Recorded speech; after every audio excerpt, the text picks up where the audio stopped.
Oh, my cat! That's Tofu. Bonjour, Konbini. This is Beth Ditto from Gossip. Today, we're going to scroll through my Instagram account. I hope you like babies and cats. Oh, I love this one. It was a goddess, a symbol of, I don't know what it was a symbol of. I'm not that smart, but I think it's so powerful and it's so old and it shows women in their natural form. And it's like, it looks like me when I'm naked. I love it. Even the knee, the weird knee is like mine. Because I heard it when I was little. You know, I have a lot of nieces and nephews. My 17-year-old niece, it makes me happy to hear her know these terms. Body positivity, fat positivity, a term that was around when I was a 17-year-old. I was at the British Fashion Awards a couple of days ago. I got to see the model of the year was, she called herself a curve model. And I was like, it's so crazy that I could be here to see that. That didn't happen when I was younger, you know? And I remember like when I was in my 20s and like being on the cover magazines for the first time, and some really fancy people, like designers, refused to make me anything. So being naked in that way was also being like, well, this is what my options are, you know? But that has changed so much. Yeah, I'll keep going. Oh, the Madonna one.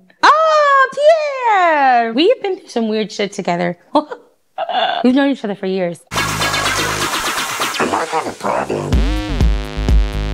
The first time I met Pierre, he was sitting behind me at a fashion show, and I don't remember which one it was, and telling him I loved his outfit. And I think he was wearing like stuffed animals attached. He looked so good. And then we were friends from that day on. I actually need to text him. That makes me think, I'm like, you better text him or he's going to be like, what? I'm so proud of him. Okay, Gossip, this one? Gosh, that was so long ago. Look how young we are. I don't think we realized what was happening. You know, we've talked about that recently. We were playing arenas in Germany and it never really dawned on us that was happening. I think that's why it was so awesome. We did all of that with a very small crew of the same people, but at the same time, we didn't allow ourselves to feel how crazy it was because we're kind of dumb, honestly. But it's so cool. Yeah, like it's cool. But I'm really proud. When I look back, I'm like, I'm proud of those kids, you know? They feel like different people, but the same people too. Oh, another one? Oh, my cat? That's Tofu. Look how he sits. He sat like that. Well, those walls were so cool. I'm not a crazy animal person, but I do love a cat.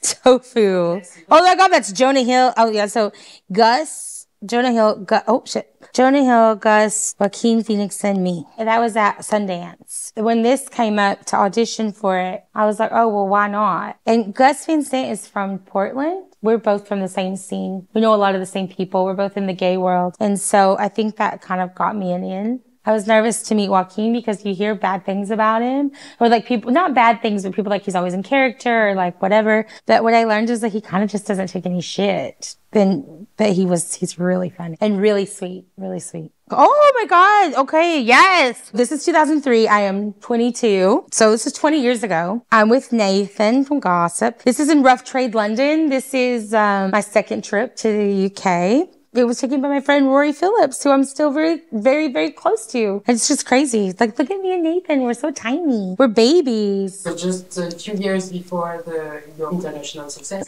Yeah, I guess so. I never think about it because it doesn't it felt the same, you know? Like, we were still doing that kind of shit. And it was such an honor for us to be at Rough Trade in London. Of course, we were too punk to say that then, and too punk to say it. Maybe we did, and I remember the socks I was wearing, I remember I wore that skirt every day. And it smelled so bad.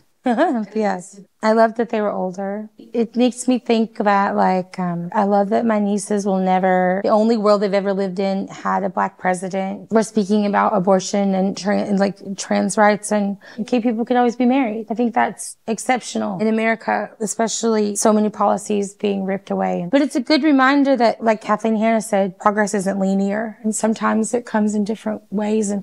But this was a really great moment. So maybe it was on my wedding trip, but I got those glasses turned into glasses, like actual glasses. And they're from a joke shop, you know? What do you call that in français? Like a mauvaise... Farce et attrape. Farce et attrape? Yeah, I got them there. And I got them made into... Because I was always looking for huge glasses, because my face... is huge, and I couldn't ever find the right size. So I finally found this pair that was supposed to be funny, and they fit perfect. And then I had those made into like actual seeing glasses. This is, I guess, the first one. Look at it, and then I look like a baby. Yeah, I look like a really young person 10 years ago. You didn't change it at all. Oh, trust me. Things are in different places. Konbini.